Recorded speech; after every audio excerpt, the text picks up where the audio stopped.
Hello everyone and welcome. My name is Dan Sampaio and I'm delighted to open today's Mondac webinar in association with Nextime, which will analyse the importance of cross-functional interactions and the benefits one can draw from customising processes and technology to suit organisations' needs.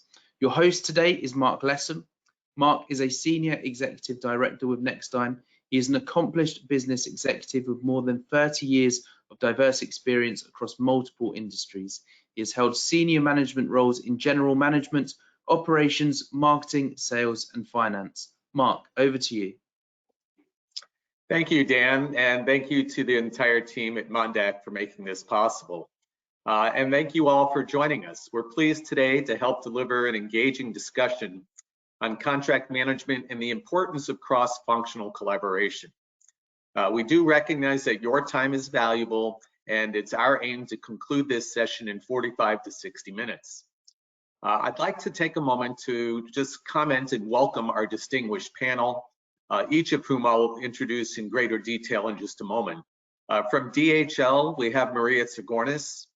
From Johnson & Johnson, Michael Beckstead. And from Nextime, Kirk Sampson. Now, I'm going to begin the broadcast with a brief contextual overview of today's topic, and then I'm going to moderate our expert panel discussion. Now, as the automated response said, you are in the listen-only mode, and if you have any questions, please do share them with us through the question box, the chat box on the control panel, and we're going to address those questions toward the end of the session or in writing if time doesn't permit us to cover them during the broadcast. So let's go ahead and get started with today's overview. Savvy business leaders have long realized the importance of fostering a collaborative culture to ensure that business units aren't working in isolation. Now, this is especially critical in the contracting process. Agreements cannot be drafted, negotiated, and/or managed in isolation by one organizational function, as doing so is likely going to expose the company to unintended risks and limit the effectiveness of the agreement. Now, interaction between cross-functional stakeholders can unlock numerous benefits, from spurring enterprise agility to reducing compliance risks to improving working capital metrics. Now, more than ever, business, procurement, and legal teams are thinking beyond their traditional functional silos to properly evaluate the enterprise-wide impact of their contracting efforts. Today, we will address how to encourage the balance between the respective contracting wants and needs of both legal and business stakeholders.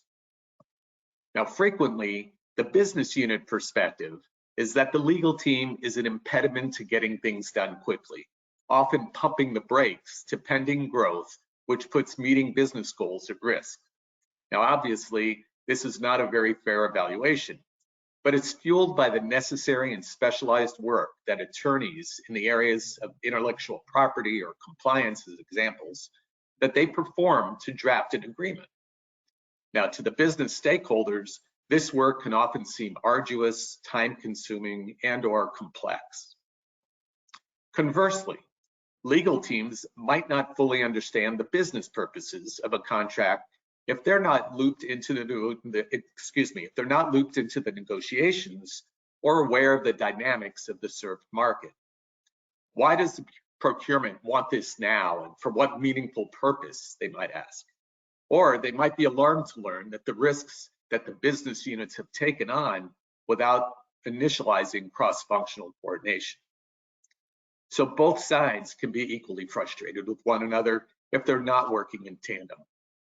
Now, in such situations, likely mistakes in the contract negotiation process may cost time, money, or both. It seems clear that working together would help to minimize this friction, but it wasn't always technically feasible. However, with new technology, this collaboration is substantially easier. So cross-functional gaps can cause revenue leakage, frustration among the teams, and ambiguity in contracting language. This can delay the negotiation and execution process as people hunt down answers and explanations from diverse stakeholders. Clearly, it's in the company's best interests to have everyone on the same page and to identify and address any conflicting perspectives prior to engaging in negotiations.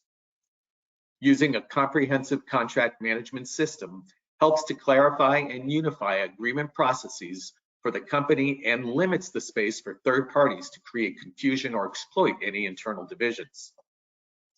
These systems also give companies a single source of truth for negotiation histories and business relations with vendors.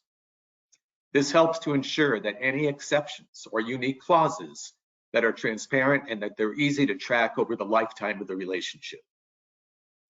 So having the right teams at the table in the contracting process is obviously crucial. In addition to legal, risk management, compliance, HR, ESG, and other business units might have equity or crucial insights into how the final agreement needs to read. Each functional area has valid input intended to be best protect and empower the business. Every industry is going to have a different list as to who should have an opportunity to collaborate on the entire contracting process. But the key is to be inclusive without losing the ability to be agile and responsive to the business needs. So how do you strike the right balance? What technology is available to facilitate collaboration, to standardize positions, and to speed up the negotiation process? Modern contracting platforms and systems make it easy for all stakeholders to naturally and efficiently access contracting information, track negotiations, and participate in the process. Contract management tools are now available that can free up thousands of hours of staff time, freeing them to focus on higher value tasks. And thankfully, newer technology also makes it easier to facilitate cross-functional participation on a global scale. Their use of web-based storage, easy-to-use contracting platforms, chatbots, artificial intelligence, and electronic signatures enable cross-functional teams to easily collaborate in real time, around the globe, and on a shared platform. So today, we're going to talk to our expert panel about what they've experienced in working with contract management systems. We hope to learn some best practices, as well as some challenges that they've faced in being early adopters to contracting technology. It's my privilege now to introduce our panelists. Maria Tsigornis leads the commercial contract management and legal operations team at DHL Supply Chain for the Americas. She's responsible for negotiating customer-facing agreements, as well as developing tools and processes and implementing systems to aid the entire legal function. Additionally, she has taken on a role to align contracting processes globally. I'd like to welcome Maria to the panel. Michael Beckstead leads the team responsible for delivering supplier contracting services for the procurement organization in North America at Johnson & Johnson. Prior to this role, Michael was a senior HR leader, leading the talent acquisition team responsible for recruiting within the R&D and engineering functional spaces throughout North America. And we'd like to welcome Michael to the panel today as well. Finally, Kirk Sampson is an experienced legal and business strategist with proven success managing in volatile, high-paced, high-stakes environments. He's an attorney in good standing with both Illinois and Wisconsin, and a former US diplomat. His key competencies include contracts and negotiation, organizational change and strategy, and program and people management. Welcome, Kirk. And with the introductions out of the way, let's just go ahead and dive right in. I'm going to address my first question to both Maria and Michael, and I'll invite you to answer in that order. Maria, could you tell us a little bit about your growth journey from where you started to where you are today as a contracting organization at DHL? Sure, and thanks for having me. So as you mentioned, I head up our contracting function at DHL Supply Chain in the Americas. So for those of you that don't know, DHL Supply Chain runs warehouses. We do transportation for a variety of customers across the globe. So our journey started way back almost 25 years ago. Our function was started in around 1997. It was one person. We started reporting to the CFO, and really the the crux of what we were trying to do is look at agreements holistically.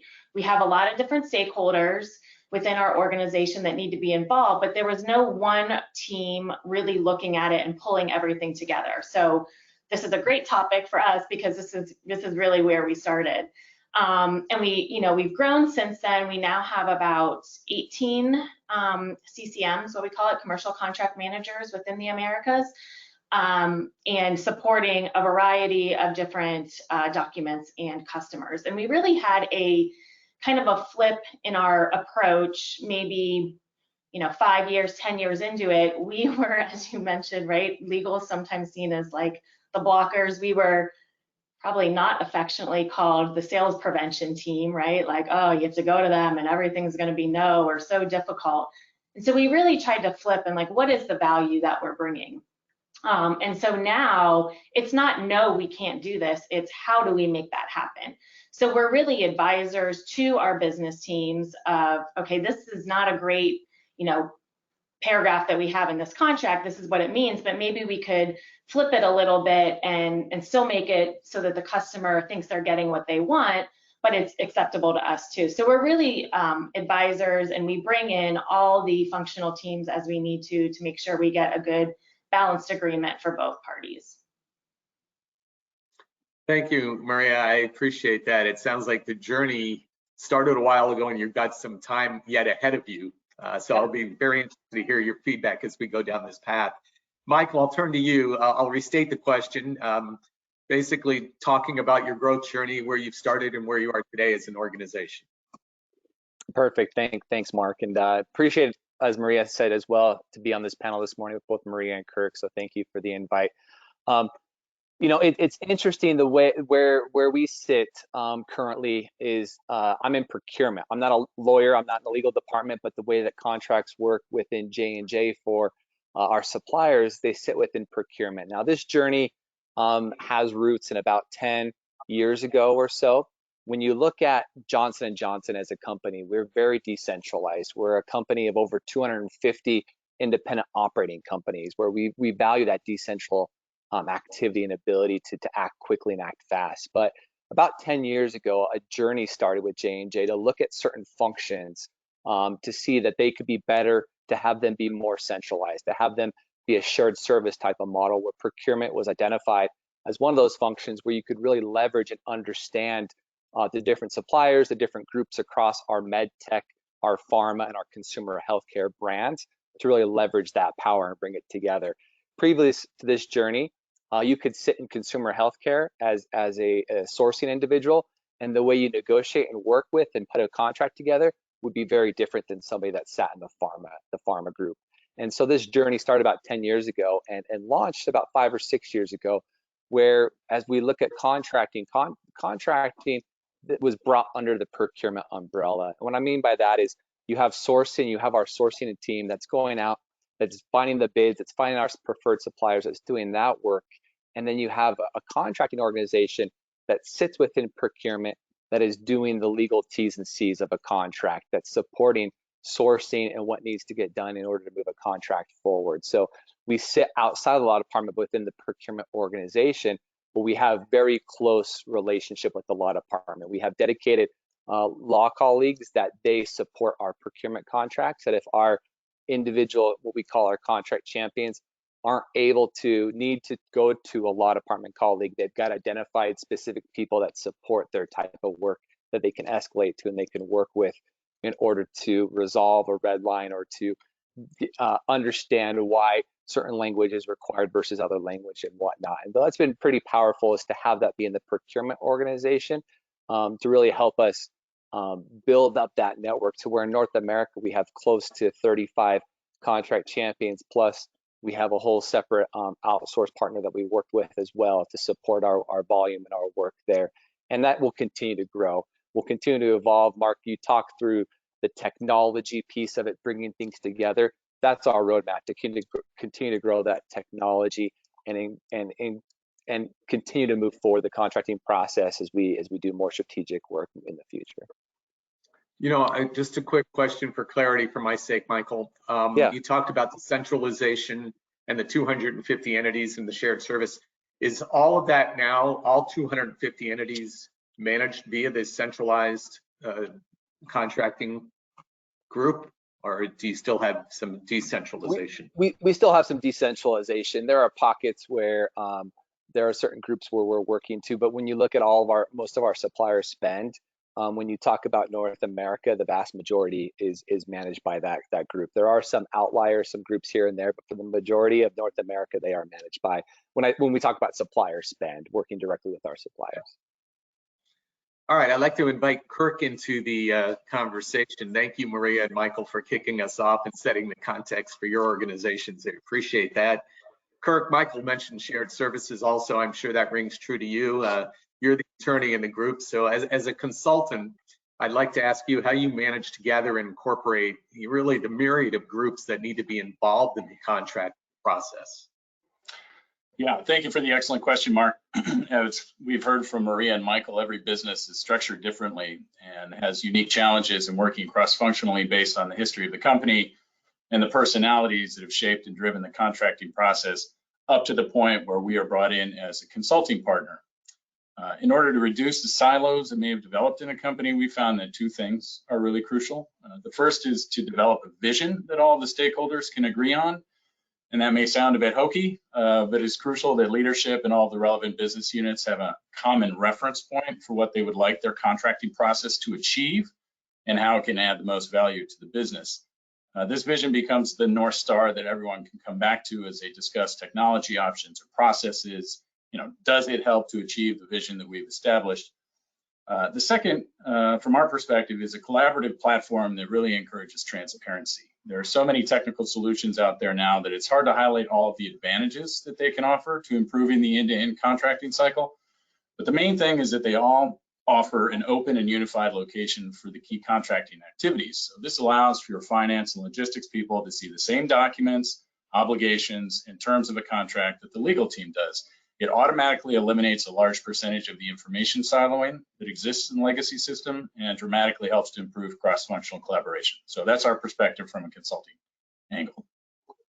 Well, I appreciate that. And the hokiness aside, I heard both Maria and Michael in their opening speak about vision. So it's reality. Clearly, it's reality. I'll turn back to Maria, and I'm not going to limit this to you, just Maria. Michael, we'll ask you the same question again also. If you can just focus on the procurement side, how do you balance your legal priorities with your business needs then, Maria? Yeah, so DHL is a very operationally driven company. That's what we do. We're all about operations and operating for our customers. And so that is very key. And as I mentioned, we're kind of here as advisors. So while there may be quote unquote legal priorities, our legal priorities always align with the business. We have our strategy for the entire business, and we, as I said, are here to support. And I should mention, we used to report to finance, now we report to legal. So it's very easy for us to align with legal because we're all part of the same team, but really we are part of the business team. We're just an extension of them. We work very closely with our sales team. So whatever their priorities are of what kind of customers or services we're going after, like we have to be aligned with that, or else we're not going to be able to support them in a good way. So I'd say for us, it's fairly easy to balance because we are all kind of rowing in the same direction. Like you said, the same vision and the same strategy. And like you said, organizationally, you're aligned reporting into legal as well. So that certainly eliminates a little bit of that banter that might be traditional between the groups. At J&J, Michael, how's that working? How do you balance your legal and business needs there? Yeah, it's an interesting balance when you look at the business, procurement, and legal. I kind of look at quality, efficiency, and speed. Our legal department, they want to make sure there's good quality contracts, good quality terms. Our business, they just want to get the contract done as quickly as possible. So they're all about speed. And in procurement, we're about efficiency. We really are. We obviously want to have quality. We want to do it quickly as well. We want to be efficient in our processes, so we're not quote reinventing the wheel every single time, right? And so it's really balancing that expectation between the three groups, between the three parties. And so it really is working closely with legal We have very close forums, meetings, connections, opportunities for us to really look at what's the future of contracting. Where can we get more focused on risk-based contracting is a big focus, and understanding that not every single transaction needs a contract. Where are we okay with risk in certain areas? And we've been able to, over that journey, understand where that touch point is, where that break point is, so that we can move forward, or we can even introduce ways to not necessarily have to have a legal person or a contracting person touch a contract, but it still can get out the door in a certain way, an automated way. Additionally, it's really helping the business also understand, okay, if you understand the needs for a contract, you understand why a contract is needed, you understand the risk of your purchase, you need to be able to bring procurement into that conversation early enough so that you don't see us as a hurdle or the contract as an obstacle to overcome. And that's been a critical piece is in this journey is bringing procurement in at the very beginning, and not just think at the very end, oh, I need a purchase order, I'm going to throw it over to procurement. And so by doing that, then we're able to build into the project plan what is needed to get that contract done. And so as you balance that with the business and their need for speed, you balance the quality need with the law department and our need in procurement for efficiency. It's not easy, but it really is kind of, I like what Maria said, getting everyone rowing together in the same direction. It's having those regular communication and being very open and understanding not just, hey, bring us in early in this one contract, but understand the strategy, understand what's coming in the business over the next 6, 12, 18, 24 months. So we can be prepared and we can understand and we can really get our teams ready in a way to support the business. Because at the end of the day, like Maria said, it is about growing the business. It is about that strategy and that vision that we're here to support. We're a support function in procurement, and we want to make sure that we're doing those things that will allow the business to continue to grow and meet our goals as an overall company. You know, what's ringing true to me as both of you are speaking is also what's important is relationships. And these are interpersonal relationships amongst the functional areas. At DHL, Maria's reporting in the legal. I think the audience might be interested to know, Michael, who you all report into organizationally. Yeah, we report up into finance is where procurement reports up. Well, I should say our shared services where contracting sits reports up into finance. Okay, very interesting. Yeah. So both models work, and you keep going back to QES, right? Quality, efficiency, and speed. Maria's also alluded to that. I think that's a theme that we're going to hear throughout the day here. Kirk, you know, with that as backdrop, in your experience, then what would you say drives cross-functional collaboration? Yeah, thanks, Mark. It's a crucial question, and of course, the lawyer in me wants to say that, of course, it's the legal office that's driving this, but I think based upon what Maria and Michael have both pointed out, that isn't generally the case. Quite frankly, the most important driver of cross-functional collaboration is an unflinching support of the vision and the process by leadership, whoever that leadership may be. So improving cross-functional collaboration is a change process, right? And like any change management, it's only going to be successful if leadership is supportive of the improvement from initial stages and well after implementation. They need to be driving this, and they need to get everyone to come along with them. So if that leadership commitment is not there, people will start to fall back into their previous silos, right? If they are offered an improved platform, it doesn't mean that they will use it. They will continue to slip into old habits of information hoarding and working with a cluster of business units with which they are most used to dealing. It's just human nature. So strong leadership is necessary to combat this inertia or backsliding, and the change requires constant sponsorship, a reminder of the vision that was established at the beginning of the process, and a reminder to everyone on the return on investment and improved productivity that comes with adopting an improved cross-functional process. It's not an easy sell sometimes, but it's definitely worth the wait once it starts to work. Yeah, I was just going to jump in. I would totally agree with that. When we started, it's all of our signatories who are our presidents of our business units. They know they should not sign an agreement unless it comes through our team. So our team is sort of the stopgap, making sure that everyone was involved. We all agree to it before it goes to them for signature. And if without their support, like, it wouldn't work. If they're signing things on their own, then of course that's the easy way to do it. Just go directly to them and not, engage us because we're, asking questions and doing other things. So I do think that's very, very critical that you have the support of management in what we're doing. In my career, I used to say, and I'm sure I'm not the only one who said it, so I'm not taking credit for it, but you got to get the board on board. And that board can be presidents, as it is in DHL. A board could be truly a board of directors, or it could be a management team. But whatever the definition of board is, you do need that leadership. Kirk, I appreciate you raising that. I'm going to remind the audience, because we do have a few curated questions we're asking the panel. But I'll also remind the audience to use the chat box to go ahead and ask any questions you might have. We're fast approaching that point where we will turn to your questions, so feel free to submit those. Maria, you had the floor there for a minute. I'm going to stay with you.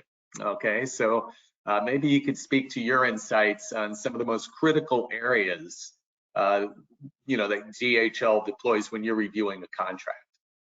Yeah, so I think Michael mentioned this a little bit too, right?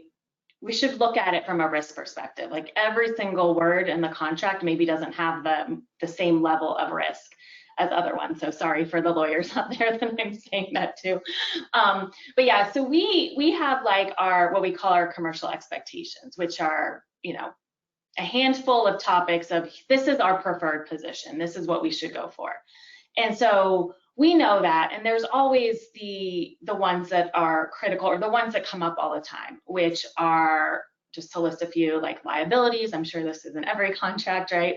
Liabilities are the most important. What are we agreeing to? What are the damages? All that stuff.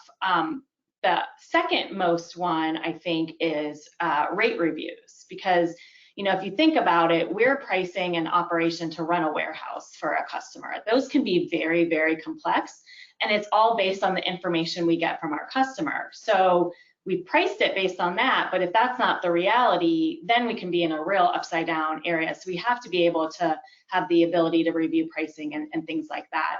And so it's funny, when I was thinking about this question, I'm part of the World CC, World Commerce and Contracting, and they do a survey every year of like, what are the most negotiated terms versus where are the most issues, and they don't match, right? Everyone always negotiates liability, damages, all this stuff, and all the issues, and we see this too, is commercial. It's pricing, it's scope, it's some things like that. So it's very interesting of trying to shift like, what is the most important, and where do we see our issues, and let's focus on that. And if this other piece never comes up, like, why are we spending a bunch of time negotiating it when it's not going to happen? So that definitely is an evolution too.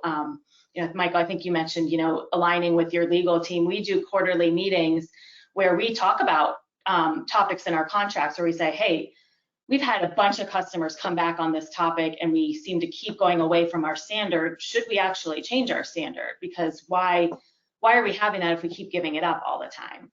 So it's very, very entertaining debates that we have, but it's that continuous improvement of what's really important and what do we need to focus on. To me, it sounds a little bit like functional areas might have a difference of opinion on what's important. Maybe risk mitigation is important to the legal team, but that scope issue and the business commercials are important to the business team. I don't know, Kirk and Michael, if either of you want to comment from your perspective on that, but that's what I'm hearing, and I think this is an age-old problem. Yeah, I would just agree with what Maria said about that, because as you look at, and when we look at those areas that get negotiated very often, right, the liabilities and some of those things that Maria mentioned, and I'll go out on a limb here, the chance of something like that actually coming back to haunt you or bite you is very slim, right? We still want to protect against it. We still want to be conservative. But then when you look at the scope of work, when you look at the business terms, if those aren't clearly defined and you get something delivered to you that wasn't what the business was expecting and it's what the supplier gave you, that's when you can run into issues. And so it's critical. In our contracting organization, we don't negotiate the business terms. That's done by sourcing, right? And so when we receive business terms from sourcing, a lot of times those business terms will drive what our contracting terms will be. We need to make sure they're very clear. And so there's a connection there with sourcing that if we don't have clarity around the business terms, if we don't understand the scope or what's being delivered, we have to push back and understand that better, because that is where you're going to find that more potential conflicting down the road if things don't match up with the expectation of the business versus what was actually delivered. Yeah, it's dollars and cents, and sometimes we spend a lot of time negotiating the details of force majeure, right? So, I get you. Michael, let's stay. Maybe I can jump in on this one, Mark, Yeah. because it's an interesting perspective. In law school, they refer to something called the parade of horribles, right? All of the things that could go wrong. And that is how lawyers are trained to think. Where is the most obscure risk, and have you accounted for it?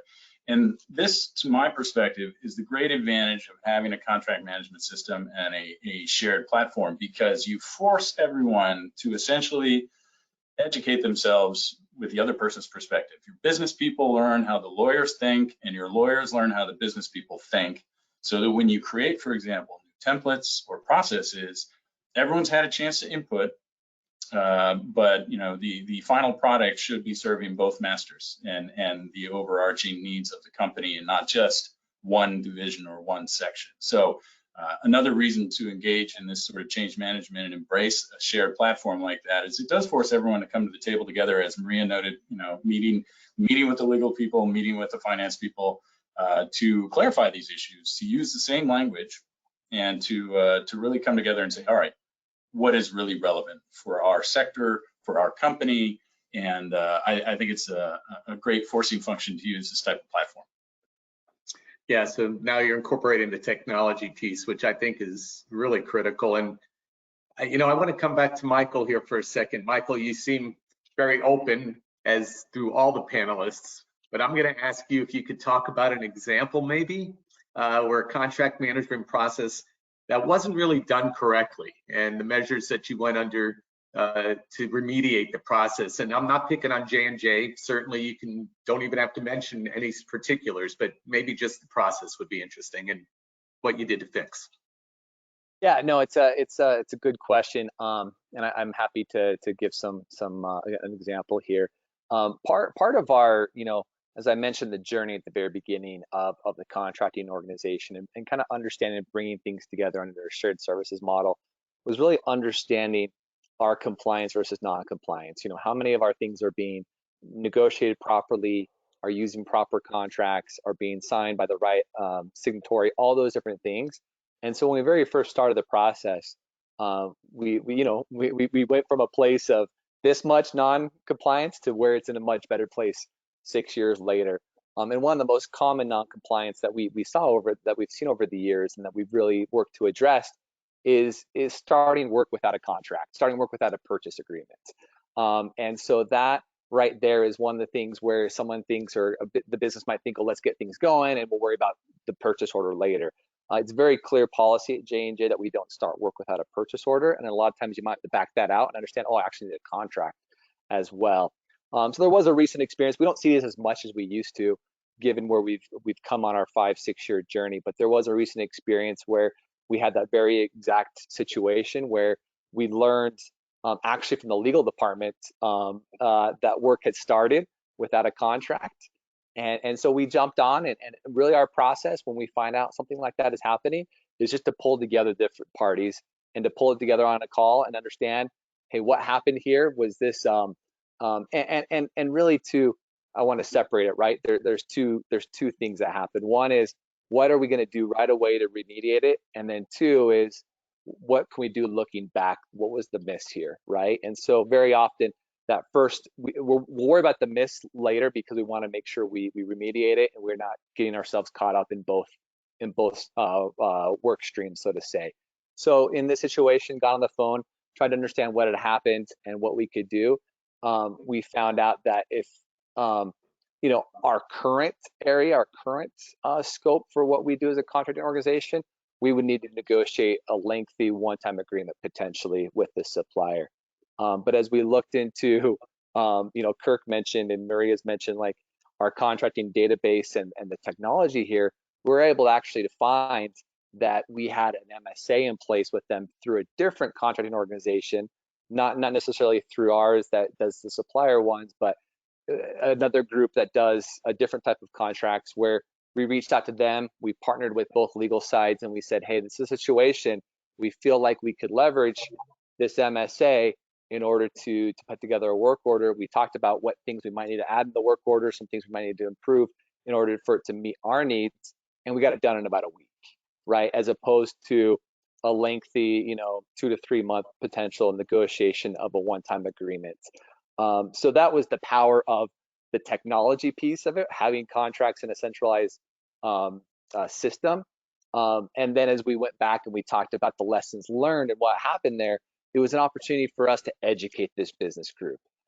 They were recently brought into our process in the last year or two, and some of the new people in there hadn't been aware of what the process was. So again, it's that continuous communication, education of what our processes are and what the value is. That had they followed the process and brought in procurement at the beginning of the stages, we would have not had to worry about this, 2 to 3 week, escalation type of thing that could have put their project at risk. So again, it was that bringing us in sooner, as opposed to thinking that we're an afterthought when it comes to the purchase order or the contract with procurement. Yeah, I hear the technology solution was valuable there, and I hear training is valuable there. Were you able, after the fact, to get the genie back in the bottle? In other words, to get the vendor or customer, whoever you were contracted with, to perform how J&J wanted them to perform contractually, or was that too late? No, it hadn't been too late in the process. That the work had just barely kicked off, and so we were able to really bring that all back into scope. The fact that we had a previously negotiated MSA was very helpful. But to your point, sometimes it can be difficult, if that wasn't the situation, to then find yourself negotiating against yourself, right? If you've already agreed to certain things without a contract, and then to have to kind of go backwards, that's where you get yourself into trouble, where it can be difficult when you've given up your leverage potentially because you've already started work. Sure. Maria, excuse me, you talked about already your leadership meetings, your quarterly leadership meetings, which I think are phenomenal to have a cadence cross-functionally. But what steps, in addition to that, might you recommend to improve cross-functional collaboration? And Michael, Kirk, I'll ask you to think about that as well in case you want to add into it. Sure. Yeah, I think I kind of alluded to it a little bit already, but it's a constant review, right? Like nothing is static. So, we're getting into more and more types of services where regulatory and quality and other functions are becoming more important, like our compliance function and different things. So it's really now trying to look at, okay, well, do we have all the right stakeholders now? And, as we are evolving our business, I need to involve our process as well, and who we're including, as well as what I talked about before, just the actual language and what we're doing, because things change, right? Like a good example is inflation's been really, really high, and it's really affected us. That's never really been an issue for us in North America before, and now it is. So we need to look at our language and work with our finance team on what do we need to include in our contract. So I just think it's a constant involvement, and just how our business evolves and making sure we're staying on top of it. Okay, thank you. Michael, Kirk, anything you might want to add that we haven't chatted about on improving cross-functional collaboration? Yeah, one thing we've really done from a tactical level within our contracting organization, there's 2 things we've done. Is we have specific PPOCs, primary point of contacts, within our group that are responsible and work very closely with the different risk management groups. They work with risk, IP, data safeguards, insurance. That those are parts of the contract that could get redlined, that could have some feedback, and so they work very closely with them to identify how we can improve our relationship and our process of, if we need to reach out to those groups, what does that look like, right? So it's very important to have those specific one-on-one relationships. The other piece of it from a tactical standpoint that we've tried in recent months, last 6 or 9 months, and we've done this in a few areas, is almost like a project management approach. When we get a pretty big contract that we want to negotiate, we'll have a kickoff meeting between even all the business partners, all the different risk management groups that might have some input to it, and kind of lay out so the business understands this is what it's going to take to get this contract done. These are all the parties involved. If we hit any hiccups or the supplier pushes back with a lot of red lines, we're going to need your help. And if we hit hiccups here, this is what the delay could be. And so it might still be a long, lengthy process, but now the business partner is bought in. They understand what it takes, and they're okay with that because we're communicating with them, and they're even helping us. They're pushing the supplier. They're doing things to help move that along. And we found success with it. In some cases, yeah, our cycle time might have improved because of other cases. It's still very lengthy negotiation, but the business is right there with us, and they have a better appreciation for what it takes to negotiate a contract. We found that's pretty helpful to bring them in and then bring them along the journey throughout that process. Thank you. I mean, I'm going to turn to Kirk because I'm hearing both from DHL and J&J, their perspectives. Kirk, as an audience, let me remind you, the audience, that Kirk's coming from a little bit different perspective. At Next Time, he's a third-party support for organizations that might want to have some help with their contract management. So Kirk, from your perspective then, how do you build successful collaboration within the contract management approach? Yeah, it's interesting because I think Maria and Michael have already identified a few things that we normally have to work with clients on. One is making sure that everyone gets involved in a timely manner. The last thing you want to do is to approach your legal office after you've signed a contract. That's usually not a good time to do that. And we often have to fight the habit of empire building that we see in siloed organizations where someone feels that the solution to their problem is to build their group, when in reality the friction point or the bottleneck is somewhere else. And we find that having these platforms around to force people to collaborate and look at things holistically are extremely important. So there are a lot of moving parts in contracting with every company. So when we start working with clients, they usually identify for us a few major groups that need to be involved in the contracting process end to end. But the list keeps growing, right, as you engage in deeper analysis. Right now, force majeure may have been something that nobody really thought about a couple of years ago, and then the pandemic hit, and suddenly everyone wants to know, who's my force majeure expert, and what does it mean for me? And there are a lot of different moving pieces and obligations that touch on different parts of the business, and it can be easy to overlook, an office in Denver or an overseas business unit that's got completely different obligations. If they have GDPR obligations and you aren't thinking about that, it's a problem. So what we usually recommend is when we're starting on a new process with people is that they produce a stakeholder map early and circulate it to everyone while we're consulting on the contracting system. Because what we find is that having that in front of the leadership group is, as they discuss things, more and more parties are added to the stakeholder list, which helps to ensure that when you actually sit down and design a process and are looking at the technology to assist in that process, you really have much greater participation. And so when the templates are produced and new procedures are actually considered, everyone is at the table. So that's really important to ensure that all the appropriate parties are engaged. All right, thank you. That's interesting. I'm going to turn now to some audience questions.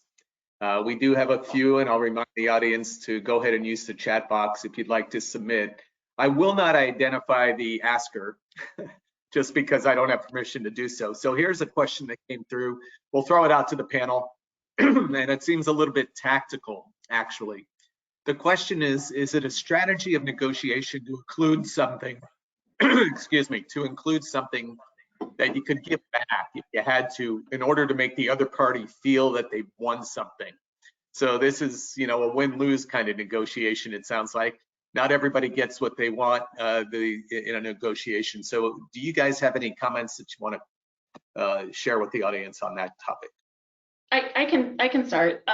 We try to take the approach of, it's a relationship, right? We're an extension of a customer's business. So we're a party to them. So we typically don't like the tit for tat, right? It's like, hey, we're just trying to look at this together. But I will say, sometimes that strategy does work, and it's understanding the people on the other side too. Like, we can tell right away how the negotiation is going to go based on the first call, right? Or the first meeting, where what are they talking about? What's their demeanor? How's their approach? And some customers we deal with do have that, like, well, I gave up 3 things, you haven't given up anything.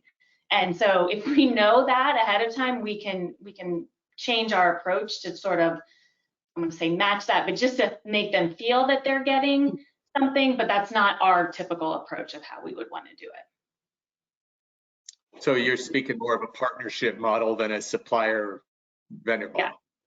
Yeah. Yes, that's what we strive for, because that's actually how we keep our business too, right? Like we're running, you know, these warehouses and doing transportation, packaging and stuff for all of our customers, and if we don't really have that relationship, it's not going to be a good long-standing partnership. Yeah, I was gonna say I don't have anything more to add. I think we have a similar approach where it's more about the long-standing relationship. But to Maria's point, you can tell what the negotiation is going to be up front on the first call, especially if it's a supplier maybe we haven't worked with previously, and so you could adjust potentially, right? But just similar feedback and thoughts that Maria shared. Yeah, and right. Mark, I'll just add this because I think anyone who's been trained in the current model, which is, let's say, from the Harvard program of negotiation or anything like that, does believe in expanding the pie and being collaborative, but cross-culturally, it's extremely important to note that there are certain cultures that are more than happy to take and feel zero obligation to give back. It is in their cultural DNA, so to speak. And so when I work with companies or worked previously with companies as a consultant on negotiations, that's one of the things that I put out there is always be aware of where your negotiation partner is coming from, because it may be that they are absolutely happy to work collaboratively with you, but there are others that look at this as a competition. And if you engage in this sort of tit for tat thing, they will take the tit and leave the tat, and you will be very unhappy as you get to the end of this negotiation process because you will have no space to get that joint win that you were looking for. So it's a fascinating area of research, and yeah, we could talk about it all day, but I know we have other issues to get into, so I'll leave it. It is fascinating. I've got one here. I'll adjust also to the panel. How do you ensure that, and I think we've touched on some of this, but how do you ensure that all appropriate parties are engaged? And I'm going to merge a couple questions here, so keep that in mind. Another audience question talking about engagement is, how do you also prevent some potential stakeholders from sharing too much with the other party, and therefore undercutting perhaps your leverage? So, you know, you got to always be aware to whom you're speaking and what you're sharing and where that can come back. So maybe we could all just kind of chat about that for a little bit. Yeah, I'll start again. So I think when you said the second part of the question, I'm thinking about like kicking someone under the table of like, shut up, like, what are you saying? That is a legitimate question. We try to do, like, we always have a pre-meeting, like before we go in to a customer meeting or a customer call, and make sure everyone's aligned on what we're going to say. We also try to say, okay, who's speaking, right? A lot of times our group will take the lead, and we'll start, and then we'll call on the different subject matter experts that are in the room. Or maybe our salesperson that does, but try to align, especially on a very like large, difficult negotiation. We have to have our ducks in a row, or else we're just going to get eaten up, right? So it's really preparing and making sure. And then, I mean, I've been in ones where someone says something and you're like, oh no, like, and then you try to backtrack like in a nice way without calling them out in front of everyone, but, you know, trying to be, well, I understand what they said, but, you know, we're really trying to look at this, or trying to do it in a nice way. But I think that the whole thing is preparation and making sure everyone understands what we want to go in with, and who should be talking, and what we're going to do. Yeah, I would just say, you know, it goes back to some of the things I talked about having engagement early on by having some sort of a business alignment meeting, understanding, even before you're talking to suppliers, just even at the beginning of a strategy build, right? And making sure all parties that are needed to be in there are involved. And then as you work throughout the process, having that pre-alignment and very similar to what Maria said, is if you're in those meetings, those calls, you have somebody from the J&J side that is leading the discussion and is calling on people, right? So no one's speaking out of turn, but it's being managed in an appropriate way. And again, it all comes to preparation and pre-alignment, that if you don't have that pre-alignment engagement on what are the critical things that we're looking for and what success looks like, and we're aligned internally, then that's when I think you see some of those situations happen where you might have some things shared that shouldn't have been shared, or blurted out, right, if you don't have that pre-aligned on what is important, right? So we always say too, we try to teach, like, sometimes silence is best. Like, don't keep talking. exactly. You know, like, if you've said your point, stop, and then wait for them to say something. Don't just keep talking, because now you're going to dig yourself in a hole. So it's like, stop it. Silence can be one of your best negotiators. Yeah. Listen, I'm glad we're not practicing that here in this webinar. Yeah, and I appreciate you going. Go ahead, let me Kurt. just offer a different perspective. So as the consulting organization, what we try and encourage people to do is to get out of negotiations entirely.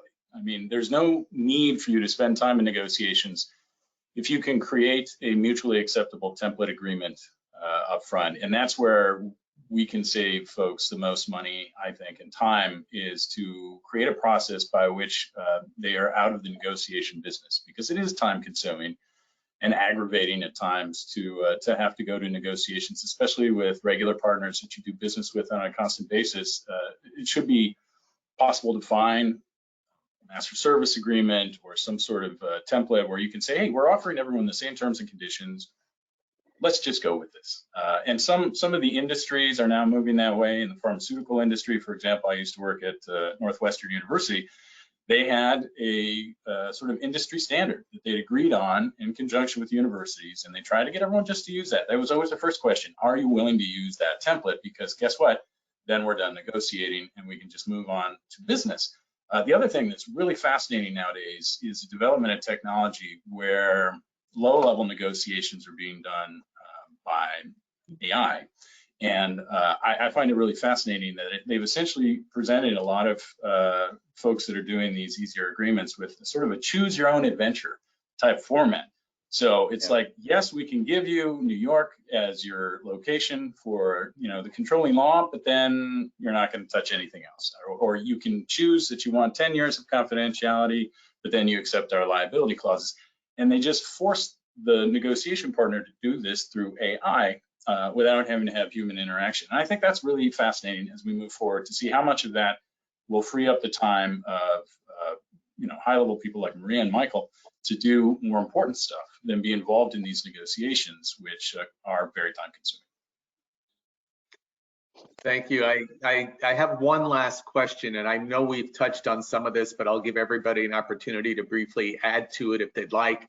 The question is really, how do you deal with competing priorities from the different functions? So we've had a lot of discussion on that, but if anybody would like to add to that, feel free. I don't know that I have much to add. I mean, I think it's just understanding everyone's perspective, and then either, you know, whoever, we're making the decision of this is what we're doing, or you're escalating to a higher level person to say, okay, you know, here's finances opinion, here's ops, like you're the P&L owner, what do you want to do? Or you're the ops owner, how do you want to handle it? So I think you're always going to have that, and that's kind of the value that we bring, is to try to resolve those situations. Yeah, I think the only thing I'd add is you know, just understanding what those priorities are and where's the impact on the contract, the procurement process, or whatnot. But to understand, at the end of the day, we're supporting the business, and Maria said it, you know, the PL owner, right, type of thing. And so understanding what the priority is, and then how you can build that into your process or into your negotiation, whatever the case might be. So at the end of the day, we want to make sure the business can move forward, but they're moving forward in a protected way that allows them to grow in the best way possible. Yeah, and Mark, I'll just add this, which is to go back to my talking point about the importance of vision here again, because having a well thought out and articulated vision guiding the contracting process or any system change is extremely helpful in minimizing the competition between priorities. It takes transparent and fair leadership to be 100% successful, but if they can judge any conflict between the business units by referring back to the vision, everyone will feel that decisions are being made in a consistent manner in support of the group's goals, and that there's no favoritism, and that the decision was made really for the overall benefit of the business. Sure. You know, as we near the top of the hour, I like that we came back to vision, because that's where Maria and Michael started. And it just seems like it's an appropriate way to close. And I'll ask each of you really if you want to leave the audience with any closing remarks. We have a few moments. Maybe Maria, Michael, Kirk, in that order. If you have anything you want to leave, we'll finish up and thank everybody. Sure. Well, you kind of said what I was going to say at the end there. Just basically, you know, it's our role is to drive the business, and so whatever we can do to help support, that's our role, and that includes, right, all the cross collaboration, because it's not one person's role to do a bunch of things, right, or to understand the entire piece of the contract, but that's our role to make sure that everyone is being heard, and that we address all concerns as best we can. And I'll go back to, you know, just making sure that, you know, everyone in the organization understands that, because if they don't, or it's not sort of the rule or how you're going to be working, it'll never work. So you have to have the support to make sure that people are doing what the vision is and what a company wants to go for. Michael, Yeah. the podium. Yeah, and I do want to go back to vision as well. We have a very clear vision, and it's actually a vision for contracting on what our purpose is, and that vision was aligned with the law department and was reviewed with them and discussed with them, and then it's something that how we execute against it is and in that vision we talk about, you know, supporting the business, growing the business, risk-based contracting, all those different elements of how we're going to make it happen and execute against it. And so when we go out and we have sessions with the law department, or we meet with the business, or we help them understand the role we play in getting a contract done, or what the future of contracting looks like, it all starts back with the vision of what we're trying to get, so they can understand where we're headed. It's not just, you know, obviously today's contract is very important for them and that business unit, but as you look forward the next 3 to 4 to 5 years, where we're evolving is even more important for us to understand that and to get that vision around it, and then expectations and what we're doing becomes a little bit more clear, and you can all, what Maria said at the beginning, get everyone rowing in the same direction. Yeah, and from my side, Mark, let me just thank you, Maria and Michael, for a really interesting discussion. Learned a tremendous amount myself about this topic, and appreciated hearing the war stories and insights about how they've improved cross-functionality in their companies. My final point is simply this: don't be afraid to embrace change in this area. The return on investment with improved cross-functionality is extremely high, and your customers and stakeholders will appreciate an improved process as well. And if you aren't sure how to approach the subject, I'm sure the pointers from the panelists were very helpful in getting you headed in the right direction. But of course, outside consultants can help as well. Sometimes having an objective third party come in to assist with the process can help to overcome inertia and inspire change. Main thing is, just don't hesitate to get started in the process, because it is really worthwhile journey to take.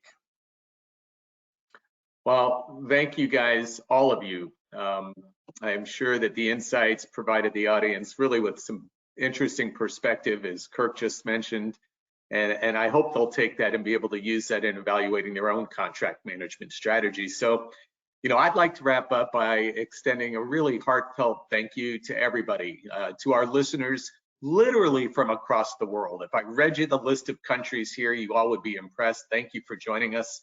To our panelists, Maria, Michael, Kirk, and your respective organizations, DHL, J&J, and Next Time, for participating. To Mondak, really for helping to organize this webinar. And to my colleagues and team back at Next Time, who've been working tirelessly behind the scenes to continually make these events very successful. We do invite all of our listeners to connect with Next Time and to discuss how we can work hand in hand with you and your organization. If you do have any questions in line with the discussion today that we were unable to address due to time constraints, we do welcome that you reach out to us at thinknext@nextime.com, and our team's going to be very happy to respond offline. Across the globe, we think next at Next Time, and we invite you to do the same. We welcome your feedback on today's presentation. Be vigilant and stay safe. Thank you and goodbye. Michael, Kirk, Maria, thank you all. Thank you. Thanks.